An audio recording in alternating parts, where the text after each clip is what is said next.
Motherfucking mini episode. Mini episode. Motherfucking mini episode. Just give me the light and pass the dro. Bust another bottle of Mo. Got them enemy sights and I gots to know which one is gonna catch my flow. Welcome, little mamas and Gentiles alike, to another phenomenal episode of My Momma Told Me. The podcast where we dive deep into the pockets of Black conspiracy theories. And we finally worked to prove the conspiracies of you, the listener. It's a motherfucking mini episode. It's a mini episode. That's a sound of the police. That's the sound of me. I really miss Sean Paul, man. Do you? I feel like in every era there needs to be one Jamaican on top. I'll say this like there needs about to be Sean that era's Paul. top Jamaican. He was a top Jamaican, and I really did value him while he was here. I will say that he is funny looking now in a way that's hard right now? to. Yeah, it's tough to look at when you with I think some of the cultural shifts that we've made. Like he's light skinned in a way that doesn't even feel black. You know what I mean? And then it becomes this weird, he's bald now, and it's just a weird game to play with Sean Paul. Was he black? Yeah, I think that was the implication. I think that's why he... Oh. Well, maybe I'm mistaken. Maybe he was never meant to be black. I always thought he was one of the because he truly what I thought. I was assuming he was like a Puerto Rican. Whoa, that's... Just because they're all down there. It makes sense that a couple would go to Jamaica. It's not all, you know what I'm saying? I think, if I'm not mistaken, Sean Paul identifies as a Black Jamaican with Chinese Jamaican heritage. Oh, I know the Chinese are down there. They're real big down there, and they also speak with a Jamaican accent. And there was when I lived in Crown Heights, Brooklyn, there used to be what's the word I'm looking for? There used to be a Chinese bakery that was like on the corner in a very Jamaican neighborhood. And if you went into the bakery, all the Chinese people had Jamaican accents. It was like a Jamaican Chinese bakery, and it was the silliest thing. That's just a good time. Look at y'all. Okay, yeah. I like that. I remember I was in Sierra Leone and I was on the bus one time, and they were ruthlessly berating a Chinese man racially. And then he started speaking Creole and everybody went crazy. Yeah. It was so exciting. Yeah. All it takes is for you to suck your teeth and tell me to suck my mother, and suddenly... They loved it. I loved it. I was very excited because at first I was like, this is not great. No, this is a hate crime. But now we've learned. Now we've all learned. Now we're something. all having fun on this bus. Come on, man. Except that Chinese dude, he's still upset. No, yeah, he wasn't happy in any of it. Even because he yelled, they pushed him to the brink and he yelled at everybody. Right. Damn. Yeah, it was a bummer. No, but what a cool unicorn that you get to see out in the world. So I think Sean Paul, for me, had always identified as a Black dude with that kind of root. But maybe I'm tripping. Maybe he was just a Puerto Rican Jamaican dude. Yeah. There has to be some. Yeah. I think, but my stupid American brain has a real tough time understanding diversity in other places. Do you know what I mean? I truly... No, 100%. 100%. There's Black people who just speak German. Right. They're not connected to us in any kind of way. We just think they are because of slavery. Yeah, exactly.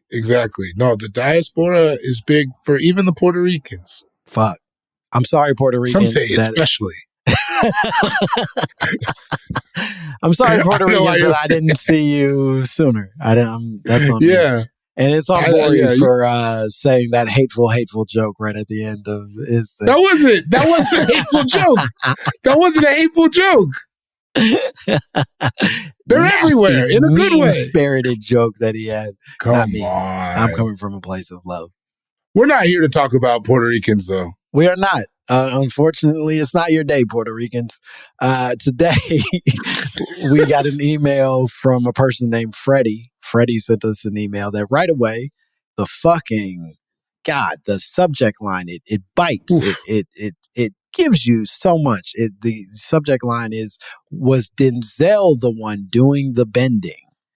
No question mark, but it's implied.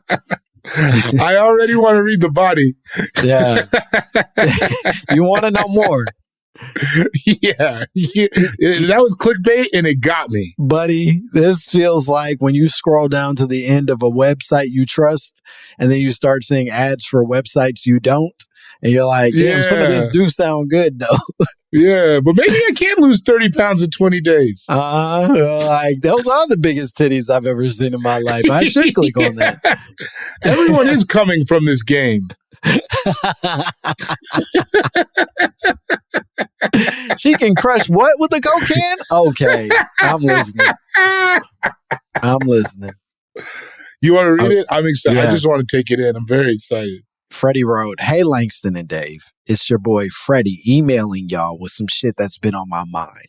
So I was watching." This is already great. There's a few things. Yep. It's your boy Freddie emailing y'all. We know. The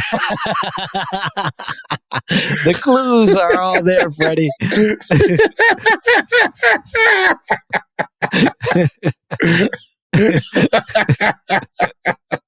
We can piece it together, my man. When we opened it. No, but thanks for the narration. I like a man who tells me what he did with his day.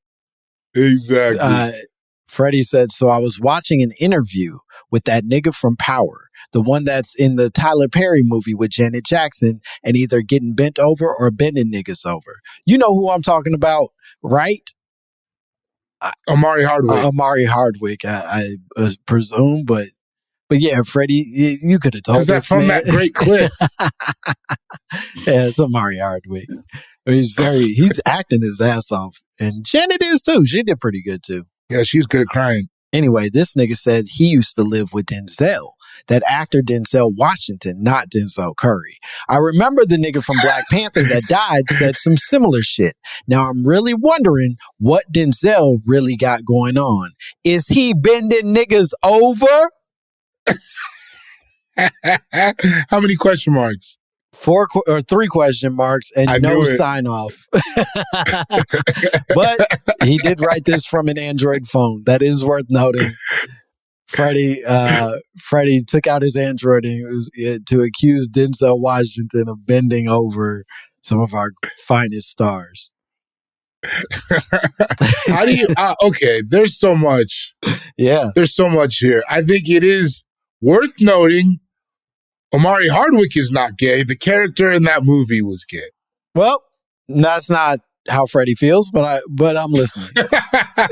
Ghost loves pussy. Okay, that's true. He loves money more, which to me, a little gay. But all right, yeah, I'm listening.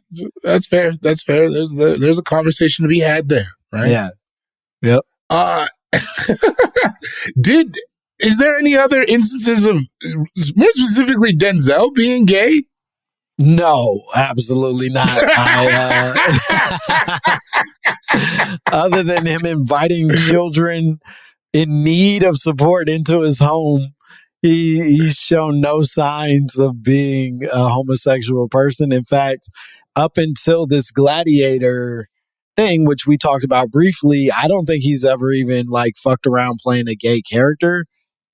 No, I don't think so. His arguably greatest performance as an actor, one of them is Philadelphia, where he's just openly homophobic the entire time. Yeah. Yeah, no, he went crazy. I believed him. I was like, this motherfucker I think he might still think Tom Hanks is kind of gay. Yeah, I saw what you did with Antonio Banderas in that movie. Weird that y'all were together, but anyway, more importantly, what the fuck? Yeah, I don't think Tom Hanks is, or I don't think Antonio. If they were really gay dudes, I don't think Tom Hanks got a shot. No, they're not playing in the same league. No, that's crazy. I think Antonio Banderas can have whatever he wants. Yeah, I think it's open for him. That's a sexy motherfucker. He ain't got to think about. I think it's wide open for him. And he's not stopping at Tom Hanks. He can do what he wants. So, and also, even within like Hollywood rumor mill type stuff, I think there's other famous black actors that are sort of known for being gay on the down low at this point. Denzel never even comes up in that conversation. They don't even play with him like that. No, not at all. Not at all. And I think he's reached the level of celebrity. And certainly, even, I don't know if you saw this recently with Gladiator, he's been doing a fuck ton of press and being much more sort of open than he's ever been. Like, he's always been kind of a super private, you don't really know anything about that dude ass guy. And like, he finally admitted, like, oh, I was an alcoholic until I was 60 and like was drinking like crazy and it was truly ruining my life. And we were like, we didn't even know that shit, Denzel. Like, which is proof to these people could keep it private if they want to. You don't even this doesn't even have to be everybody's business. We don't got to know none of that shit about people, all these celebrities we know. Denzel was an alcoholic. I thought he was like a proxy father for me. I'll say it. He still is. And I felt devastated to not know that about my dad. Yeah. That's how you know he was a good dad, because he hit it. He drank in the garage. It was like, come on, man. What do you mean? But you were the most together man that I've ever seen in my life. How could you? I truly thought that. I thought that he was what Bill Cosby aspired to be. Yeah. That's what I had always 100%. Thought about Denzel. I always thought, because Bill Cosby always kind of came off as like, especially towards the end, it came off very not for the people in the same way that I feel like Denzel was always kind of like portrayed or whatever. So to find out that he was loose at all is like, oof. You know what video I always think about with Denzel is that video. I don't know if you've seen it. There's that YouTube video where he has to like, I think he like has to pull over and pee or some shit like that. But either way, he stops at some house and ends up bumping into no one he knows, but just like he like stops at a house and the lady's like, I know who you are. He's like, oh yeah, hey, how are you, ma'am? And he just starts hanging out with them. And it's on like the south side of Chicago. And then he starts talking about, oh yeah, when I used to come over here in this area, I used to be coming over and kicking it with I think he says like it's like a gang. It's the Blackstones, I think, is who he says he was kicking it with. And they were like, that's who we are. He's like, oh, y'all are? And then he does the fucking handshake with them and shit. Like, truly just a down-ass dude. I have it if you want to hear it. Yeah, it's the fucking best. And I see you on Jimmy Kimmel and all that clowning up. Yeah, we was clowning, acting up. But you know, people the same everywhere you go, man. Yeah. It ain't nothing. What they used to do, I was a kid, I would get here and my cousin would they pick out somebody my side. And I had to fight somebody my side. Yeah. They was Rangers. Y'all too young to know about Blackstone Rangers. That's what I am. Yeah. But they don't exist as Blackstone Rangers no more, right? Y'all Blackstone Rangers? Yeah. Blackstone Rangers. So they still call y'all Blackstone Rangers? Yeah. Okay. Wow. But I'm talking about 50 But I'm years trying to ago. get under the Moorish American Act. You know what I'm saying? Because I'm starting to get wiser. Right. Trying to live. Trying to live. What's up, little man? You don't know who I am, but they'll tell you one day. What's your name? My name's Denzel. Denzel Washington. You tell your ass the big folk here. We gonna watch him tonight. Y'all watch a movie. If there had been anything that I had ever heard about Denzel Washington, it was the idea that like he's actually cool as hell. You know what I mean? But like, he's just always been cool, man. He's cool. He's just fucking cool. And not, that doesn't imply, and I want to be careful when we say this, that also doesn't imply that he can't be queer and cool. He can be. But I just think the suggestion of this email is that it's nefarious, whatever he has going on. And I bet if Denzel is in fact doing the bending on an Amari Hardwick, it's just cool. They all agreed to it. If that was a part to add to his legacy, like, I bet you he was bending crazy ass in the 90s.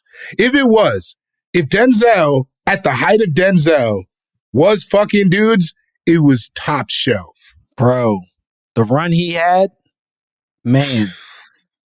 Because we never seen that before, where like the greatest actor on the planet is also the most handsome actor on the planet. Right.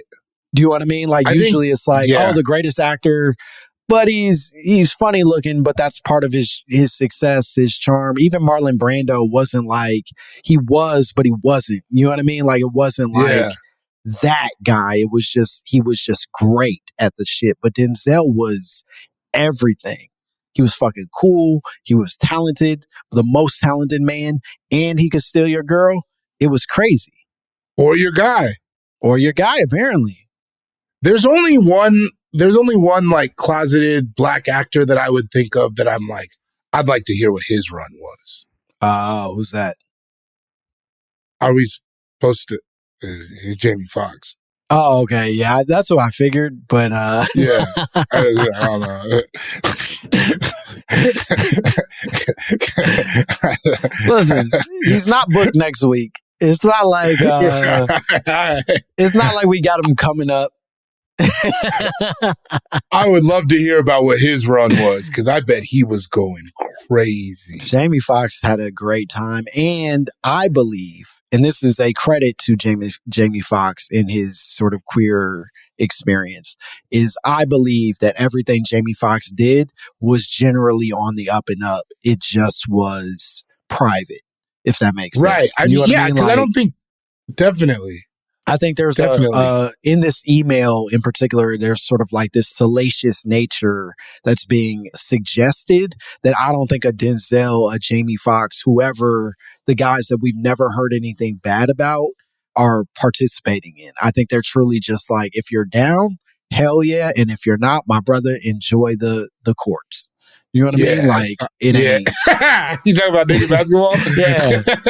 I don't think he's like, nigga, get your shit off. I'm trying to see your dick. If you don't play, you got to get out. I think it's more like, hey, man, sometimes I like to take my shit off. And if you'd like to join me, then I know you're cooler than I thought you were. And if not, that's totally fine. And you probably won't be at the next party, but I'm not mad at you. I love you. You're great. Right. Exactly. I mean, I think to all this, I mean, I think the problem is a lot of times people talk about like, oh, gay sex has got to be this terrible thing. And I think it's just like two adults putting something in something. Yeah. Mm-hmm. I think that's really. And to that point, do I believe this? No. Do I think it would be fun if that was another chapter in Denzel's book? Yeah. That'd be nice. I like that we found out right at the end that Quincy Jones was kind of gay. Yeah. Do you know what I mean? That like, because he told everybody else's secrets, but like, Quincy, you're hanging out at these parties with these people. You're not participating, right? Like, yeah, you're doing drugs at a party where everybody's fucking and you're just like, oh, you're crazy. Yeah. They're not letting you keep hanging out if you ain't also dipping your toe in a little Marlon Brando. So like, nah, we get it.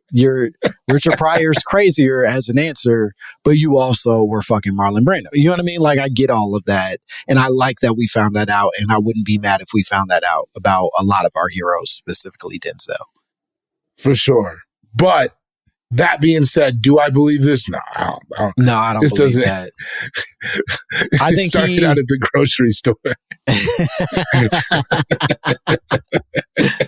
I think Denzel Washington, in a way that will always make him a hero to me, truly believes in the art form that he's committed his life to. I think he is more passionate about acting than most people will ever be about anything in their lives. And I think in that way, he is an inspiration where you go like, damn, if I could learn to love my shit this much, if I can really invest this much of myself into the thing that I'm passionate about, maybe I could be half as great as this dude is at entertainment. So I believe that he invited those men to stay in his home because he saw their potential and wanted to help them foster that more than I believe he wanted Chadwick Boseman's butt. Yeah, I don't think there was any kind of entanglement with that younger person he invited to him. I think it was altruistic. Yeah, I think if anything, he was probably waking them up at weird hours so that they could recite fucking Shakespearean monologues and shit.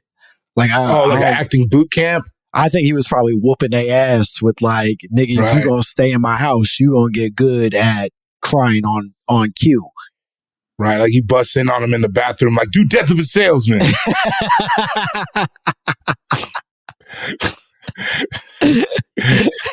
Yeah, they're spitting history like they're pledging a fraternity. You know what I mean? Like they're in it. Yeah, I like that. Yeah, I think Denzel Brother Washington, sir.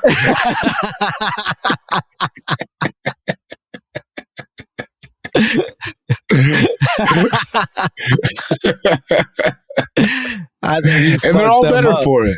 They're all better for it, which is why they also don't talk about them staying at his house. You know what I mean? Like, I think it really is a fraternal thing where you'll bring it up. You'll be like, oh yeah, I stayed with Denzel for a minute, but it ain't fond memories. He whooped our asses, and I know he made me better, but I don't know that I like that nigga.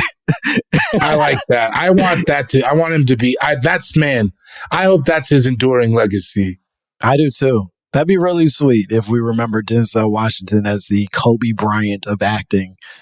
and if it is some gay shit, I hope he was running through ass. I hope he took down some of our biggest and baddest. That's fair. Yeah, I like that. I think we came to a good point on this. I think we should take a break. I know this is going to sound crazy. We should take a break because we owe one, but also because I have a question that I want us to unpack, and I think this is the best place to do it. It's a question regarding Drake that I just want to present and get your take on before we're done on this episode. All right, let's do it. All right, so we're going to take a break. We'll be back with more Langston, more David, more My Momma Told Me.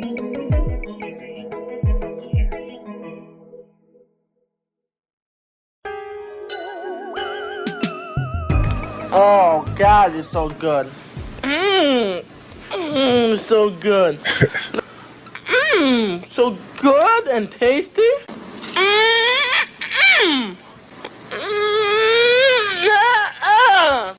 We're back. We're back with Langston has a burning question to ask about one Aubrey Graham, Toronto's finest. Toronto's finest. So he says, who knows where this nigga's from, actually. My question, and this is one I've been wrestling with for a few days now. Drake obviously lost this battle. He's in a bad way. He's now presented 2 different forms of litigation to the public courts to demand some justice around the diss track that has upended his life. He's released, it is my understanding, upwards of 19 songs since the feud started, and none of them have gotten any traction. He's in a bad way, right? We can all recognize the hurt. He cut his hair. He's balding. It's all bad. None of this is going good.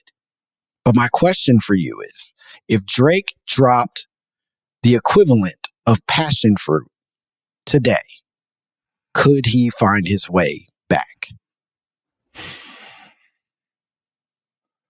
I think that if Drake dropped the equivalent of passion fruit today, I think that he does not get the core of hip hop back, even though it's kind of notably a fickle fan base. I think he's kind of maybe done too much damage within that. But do I think he could still be an international pop star? Yeah, I do think he could come back in that way. That's my feeling too. I think he's pretty unbeatable in that way, where like this motherfucker gave us a lot of hits, and it's not like anybody believed he was a killer to begin with. Do you know what I mean? Exactly. We've spent his whole career being like, Drake, you bitch. You soft little bitch. That was the main argument for the guy the whole time. Like I think maybe in his mind, and maybe it's because he's surrounded by sycophants or something like that, I think maybe he thinks that he ditched that sort of persona or that era around him. He never did. That's always what it was. No one ever believed mob ties or whatever the fuck he's talking about. So in that, the fans who want to listen to that, yeah, I think that they come back. I mean, it's in the same way, because if that was the case, if the fans cared about him getting beaten that way, I think Adidon would have done actual damage, and it didn't. No, it did nothing but feed Twitter for a sustainable amount of time, right? It gave us some Twitter things happen and it's like a half a day. And then some Twitter things happen and it's like 3 weeks. And Drake gave us 3 weeks on Twitter. It was it was nuts. And I think to him, I think if you are surrounded with thinking that that is what the majority, well, you think Drake got friends in Brazil, bro. You think they really care? You think if he just dropped an Australian tour and the shit's going, like, you know what I'm saying? People don't, I don't think, but on the flip side, I don't think he wants to be David Hasselhoff. Do you know what I mean? Like, he doesn't want to have to like, oh, I make my money overseas, but you should see the check as dude. Like, I think he wants to still have the ear of, you know, the American youth and shit. And I wonder, I still think that is possible. I guess it's a better way of saying it.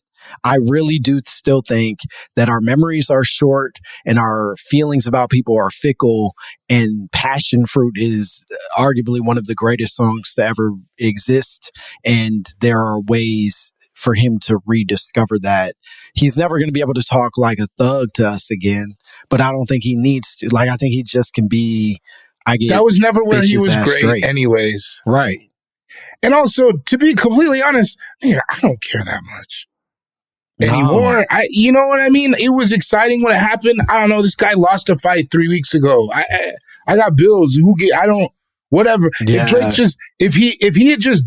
if he really just sat it out and been like, good one, Kendrick, and come back next summer, I don't think anybody would even care.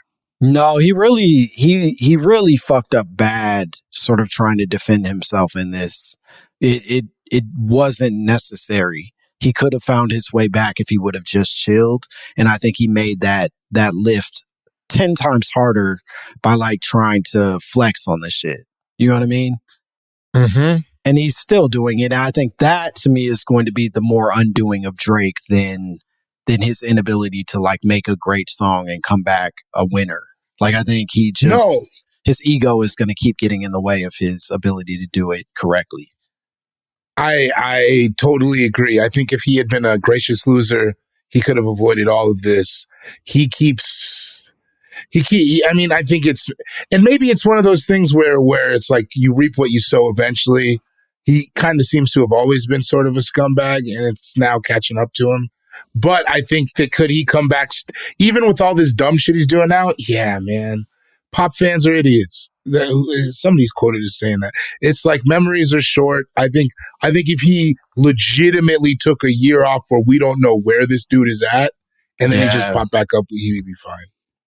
And nobody wants to hear Not Like Us right now. You know what I mean? Like, that shit was banging for the summer. Yeah, man. And it's just like, I don't think you can. Yeah, like you said, you can't really kill something that is as big as Drake is like that. You really can't. You really can't. But if you keep sticking around doing dumb shit, maybe it's done. I don't think so. I think he can only keep stabbing himself. But as soon as he figures out how to turn that sword around, he can find his way back. Agreed, man. Which sucks. I want to be clear. I don't want that type of figure to exist that's that unbeatable. I did genuinely enjoy this beef and was excited to see someone who I think we can all agree doesn't have the best personality be taken down a peg. that felt nice. That felt like human justice, not a moral one, just a fucking like, yeah, that's what humanity's experience is supposed to be. And the idea that he's still going to be unbeatable makes me sad. I think that ultimately it comes down to like, life is not fair. Karma's not real. You know what I mean? It's like, and Kendrick winning felt almost karmic, right? Mm-hmm. It felt almost as if, this guy is the man of the people, and the people are going to win. I don't know if you've looked around. The people are not winning, boy. They got it sewed up. So,